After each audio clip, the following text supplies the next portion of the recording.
اب ہم کو یہ بولتے ہیں کہ انفلیشن ہو گیا، اور بھائی تم جہاں پہ لے کے جا رہے تھے دیوالیہ ہو جاتا. آج سری لنکا کا حال دیکھو، یہ ہم نے بچایا ہے، یہ شہباز شریف نے ملک کو بچایا ہے، اور آپ پھر یہ غداری کر رہے ہیں. میں یہ غداری کا ورڈ استعمال نہیں کر رہا ہوں، میں نہیں کرنا چاہیے مجھے، لیکن یہ حرکت کر رہے ہیں آپ، یہ حرکت کر رہے ہیں آپ، اتنی اوچھی حرکت، یعنی کہ سیاست کے اوپر ہر چیز قربان کر دیں گے آپ اپنی سیاست چمکانے کے لیے. کیا عمران خان کو ایسا پاور میں آنے کی کیا ضرورت ہے؟ کیا اس نے تیر چلا لیا پاور میں آ کے؟ کیا ملک کو امیر کر دیا؟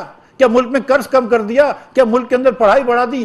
10 میں سے ایک بچہ جو پڑھا لکھا نہیں ہے، جو جاہل ہے، وہ دنیا کے اندر وہ پاکستانی ہے. عمران خان نے کیا کرا ہے؟ 50% بچے جو ہیں وہ پاکستان میں اسکول سے باہر ہیں. کیا کرا ہے عمران خان نے 10 سال کے اندر کے پی کے اندر؟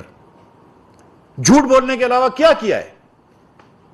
یہ جو بات کرتا ہے کہ یہ لوگ 20-30 سال سے حکومت میں، تم نے 10 سال سے حکومت میں، مجھے دکھا دو ایک ہسپتال کے پی کے اندر جو اچھی علاج کرتی ہو، مجھے دکھا دو ایک اسکول کے پی کے اندر جو اچھی تعلیم دیتی ہو، مجھے دکھا دو ایک کالج کے پی کے اندر جہاں پہ کوئی اچھے پروفیسرز ہوں، جہاں پہ پبلیکیشنز ہوتی ہوں. دکھاؤ کیا کر رہے تھے تم 10 سال کے اندر؟